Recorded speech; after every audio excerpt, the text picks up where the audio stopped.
अभी आपके दो दोस्त बाहर बैठे हैं जिन्होंने ये फैसला करना है कि उन्होंने पाकिस्तान को बेल आउट करना है या नहीं करना। अच्छा, तो आप ये समझते हैं कि हो सकता है कि आईएमएफ के पास जाने की हमें नौबत ही ना आए? ये अब आप मेरे अपनी ख्याल में मालूमात की बुनियाद पे कह रहे हैं शेख साहब, या अपने तज्जिए की बुनियाद पे कह रहे हैं? मैं अपनी उम्र और अपने तजर्बे की बिना पे कह रहा हूँ। वो आपको पैसा उधार नहीं देते, वो इन्वेस्टमेंट करते हैं। इस तरह की रूमर्स भी थी कि मियां साहब फेडरल कैबिनेट में बैठने या वफाकी हुकूमत लेने के हक में नहीं है, तो क्या ये खबर दुरुस्त थी? मुझे आज तक समझ नहीं आई ये इस किस्म की खबरें देता कौन। सबसे पहले तो ये फरमाइएगा कि गुज़श्ता शब जो पीपल्स पार्टी और नून लीग बेलाखिर बाहम शीरो शकर हो गए, आप समझते हैं कि नून लीग ने जो फैसला किया है इस कोलिशन को लीड करने का और रिस्पॉन्सिबिलिटी का बर्डन लेने का, ये ठीक फैसला हुआ है? इसमें गलती क्या है, मैं नहीं समझ सका आपका ये सवाल जो है। तो मैं असल में समझ नहीं पाया कि आप क्या पूछना क्या चाह रहे हैं। क्या आप ये समझते हैं कि पीपल्स पार्टी और नून लीग का जो इल्हाक हुआ है, ऑब्वियसली चूंकि पहले भी इनका एक था, जब आपकी पीडीएम थी उसमें पीपल्स पार्टी शामिल थी, और आज भी अगर इनका इत्तेहाद हुआ है तो वो इत्तेहाद तो मफाद है ना, पाकिस्तान का मफाद है, पाकिस्तान के अवाम का लेकिन मफाद शेख है। साहब, कि आप उस इस तरह नहीं इत्तेहाद बोल सकते में आप। और इस इत्तेहाद में फर्क है ना सर। उस इत्तेहाद में पीपल्स पार्टी ट्रेरी बेंचेस पर तो बैठी थी, लेकिन फेडरल कैबिनेट में भी थी। यहां पीपल्स पार्टी फेडरल कैबिनेट में नहीं होगी। तो नहीं होगी तो उसमें देखे ना, आप एक बात जरा समझ लें जी। कि स्पीकर किसका, प्रेसिडेंट किसका। पीपल्स तो पार्टी। इससे आप जो समझ रहे हैं कि पीपल्स पार्टी ऑन बोर्ड है। अब अगर पीपल्स पार्टी फेडरल गवर्नमेंट में नहीं आ रही तो उनकी अपनी कोई प्रॉब्लम होगी। अब पीपल्स पार्टी ये कहती है कि जो उनका गवर्नर उनका होना चाहिए सिंध में, गवर्नर उनका होना चाहिए पंजाब में, तो फिर आप इसको कैसे लेते हैं? इसको आप ये तो नहीं कह सकते कि पीपल्स पार्टी ऑन बोर्ड नहीं है। बिल्कुल पीपल्स पार्टी ऑन बोर्ड है। और जहां तक फेडरल गवर्नमेंट का ताल्लुक है, तो फेडरल गवर्नमेंट में कैबिनेट में अगर इस वक्त नहीं है तो मे भी थोड़े अरसे के बाद दो कैबिनेट यही फैसला कर लेंगे। अच्छा, ये बड़ी इंपॉर्टेंट बात आप कर रहे हैं। वो कह रहे हैं अगर अभी नहीं है तो हो सकता है कि चंद महीने बाद पीपल्स पार्टी कैबिनेट में आ जाए। ये कोई ऐसा नहीं है, कोई बादस कयास नहीं है। नहीं, इसमें कोई कदगन तो नहीं लगा सकते आप। इसमें कोई आप ये तो नहीं कह सकते कि नहीं इसके बाद तो सवाल ही पैदा नहीं होता, ये तो आप नहीं कह सकते ना। अभी आप देखिए, अभी जब कैबिनेट तश्कील ले जाएगी, गवर्नमेंट अपने ऑफिस में आ जाएगी, तो उसके बाद बहुत सारे फैसले जो होते हैं वो गवर्नमेंट के बाद भी होते हैं। अभी इस वक्त किसी किस्म की बहस अच्छा, करना ये अब आप मेरे अपने ख्याल में, मालूमात की बुनियाद पे कह रहे हैं शेख साहब, या अपने तज्जिए की बुनियाद पे कह रहे हैं? मैं अपनी उम्र और अपने तजर्बे की बिना पे कह रहा हूँ। अब मैं तो उसमें नहीं बैठा ना, उन जो असूल तय होने हैं जी। या जो गवर्नमेंट बननी है या जो ऑफिस किसने लेना है, वो तो मैं नहीं कह सकता ना, इसलिए मैं तो उसमें नहीं हूँ, उस अच्छा, पॉलिसी मेकर्स में तो आपकी नहीं है आपकी ये ना। बात मुझे खासी हकीकत से करीब तर लगती है, और इसलिए लगती है कि देखिए अभी हुकूमत लेते ही जो सबसे बड़ा काम इस हुकूमत ने करना है वो आईएमएफ प्रोग्राम में जाना है, और सबसे बड़ा काम दूसरा जो करना है वो प्राइवेटाइजेशन करनी है, वो पीआईए की हो या स्टील मिल्स की हो। तो स्ट्रेटेजिकली हो सकता है कि पीपल्स पार्टी ये सोचे कि क्योंकि बेरोजगारी होनी है, लोगों का रोजगार जाएगा, मुश्किल फैसले होंगे, तो पीपल्स पार्टी को ये रिस्पॉन्सिबिलिटी नहीं लेनी चाहिए, नून लीग को करने देना चाहिए। नहीं नहीं नहीं नहीं, आप ये बात समझने की कोशिश करें कि सबसे बड़ी जो अहम चीज है नुकता, वो आप भूल रहे हैं। अभी आपके दो दोस्त बाहर बैठे हैं जिन्होंने ये फैसला करना है कि उन्होंने पाकिस्तान को बेल आउट करना है या नहीं करना। अगर वो बेल आउट करते हैं पाकिस्तान को, तो उसके बाद आपको मेरे ख्याल में आईएमएफ मैटर नहीं करता। अब आप ये मुझसे पूछ लीजिए कि वो कौन से दो ऐसे आप ताकते गालिबन हैं आप या चाइना और कौन से सऊदी आप। अरेबिया की बात कर रहे होंगे। मैं बिल्कुल, आप तो बहुत मुझसे बड़े आगे सियाने हैं, आपका विजन बहुत ज्यादा। तो चीन और सऊदी अरेबिया की बात कर रहे हो, और वो खुश है, दोनों खुश है कि मैं वही तो कह आप। रहा हूं कि आपका विजन तो बहुत ब्रॉड विजन है आपका। शेख साहब, आप यही कहना चाह रहे थे, चलिए शुक्रिया, लेकिन आप यही कहना चाह रहे थे जो।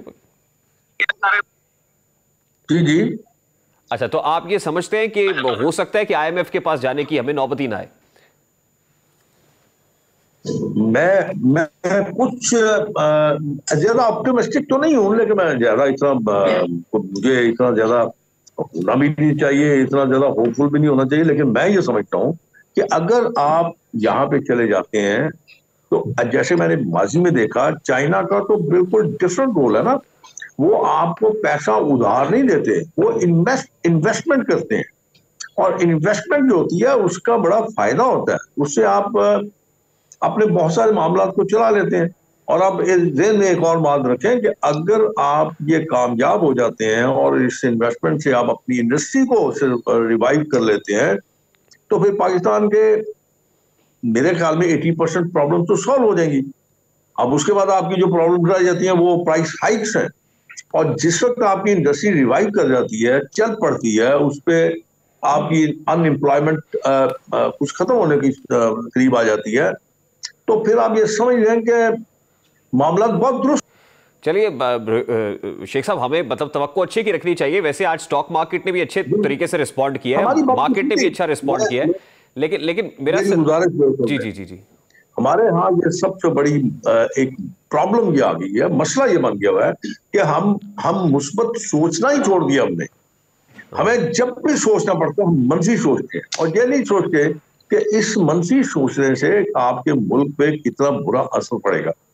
तो इसलिए मेरे ख्याल में शायद मैं इस उम्र के हिस्से में हूँ कि मैं इस तरह सोचता हूँ कि मुल्क मेरा है और मैंने कहाँ जाना है, मैंने तो रहना ही है पे। तो मुझे यही सोचना चाहिए कि इस मुल्क को ठीक कैसे किया जा सकता है, वो चीज सोचने वाली है। प्रॉब्लम तो सब चीज बता देते। मुझे सर ये बताएं कि मियां नवाज शरीफ साहब ऑन बोर्ड हैं, और क्या वो खुश हैं पाकिस्तान मुस्लिम लीग नून की वफाक में हुकूमत बनाने से? मैं इसलिए पूछ रहा हूं कि इस तरह की रूमर्स भी थी कि मियां साहब फेडरल कैबिनेट में बैठने या वफाकी हुकूमत लेने के हक में नहीं है, तो क्या ये खबर दुरुस्त थी? मुझे आज तक समझ नहीं आई ये इस किस्म की खबरें देता कौन। अब मुझे नहीं समझ कि मियां साहब ने ये कहाँ ये बात की है कि वो बड़े नाखुश हैं, या उनके चेहरे से नजर आ रहा है कि वो बड़े गुस्से में हैं, या ये लग रहा है कि वो अपने भाई को वज़ीर आज़म नहीं देखना चाहते। तो मैं तो ये समझता हूँ कि ये सबके भाई ऐसे ही होंगे, मुझे नहीं पता, लेकिन दोनों भाई जो है मेरे ख्याल में वो एक मिसाल है दुनिया के लिए। और मेरा नहीं ख्याल कि वो इस बात से नाला हो, और अगर नाला होते तो फिर उनकी बेटी जो है, जो उनकी लेगेसी को लेके चलेगी, तो वो चीफ मिनिस्टर ना होती। मैं इसलिए कह रहा हूं ना कि नून लीग के मुशावरती इजलास में ये मशवरा भी आया था और तजवीज़ दी गई थी मियां साहब को कि हमें हुकूमत में विफाक में नहीं जाना चाहिए। मैं उस बेस पे ये सवाल आपसे कर रहा हूँ। मैं वही अर्ज कर रहा हूँ कि अब या तो आप उसमें उस इजलास में बैठे होते या मैं बैठा होता, तो फिर मैं आपको कंफर्म करता या आप मुझे कंफर्म कर देते कि नहीं मैं बैठा हुआ था, मेरे सामने ये बात हुई है।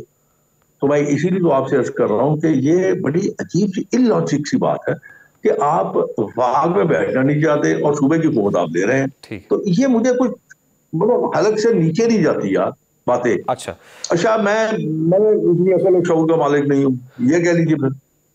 चलिए एग्रीड, आप समझते हैं कि विफाक में बैठे हुए तो मियां साहब ऑन बोर्ड है, और अगर नहीं भी थे तो अब ऑन बोर्ड आ गए होंगे, इसमें कोई इतना बड़ा मसला नहीं है। देखिए अगला मरहला जो है सर वो पोर्टफोलियोज का है कि कलमदान किसको कौन सा सौंपा जाना है। तो अब जैसे आपने कहा इकोनॉमिक डोमेन बड़ी इंपॉर्टेंट है, तो मुस्लिम लीग नून की तरफ से वजारत खजाना के लिए इसहाक डार साहब ही होंगे। ये मैं नहीं आपको कह सकता, क्यों? इसलिए कि मैंने आप पहले भी अर्ज किया कि मैं पॉलिसी मेकर तो हूं नहीं, और ना ही मैं डिसीजन मेकर हूं। ये तो प्राइम मिनिस्टर की उनकी स्वाबदीद है, प्राइम मिनिस्टर की। वजीर आजम फैसला करेगा कि उसने ये कलमदान किसको देना है। वो समझते हैं कि अगर इसहाक डार साहब अगर इस पे मुनासिब हैं तो वो बिल्कुल उनको देंगे, और जैसे भी वो मुनासिब समझेंगे, जिसको जो कलमदान देना चाहेंगे वो देंगे। और हाँ, ये मेरी एक बात आप और जरा आपके पास लिख के रख लीजिए। अच्छा, कलमदान देना मकसद नहीं है। कलमदान देने के बाद जिस शख्स को आप कलमदान देते हैं, जो भी वजारत सौंपते हैं, वो इनपुट क्या देता है वो ज्यादा अहमियत रखती है।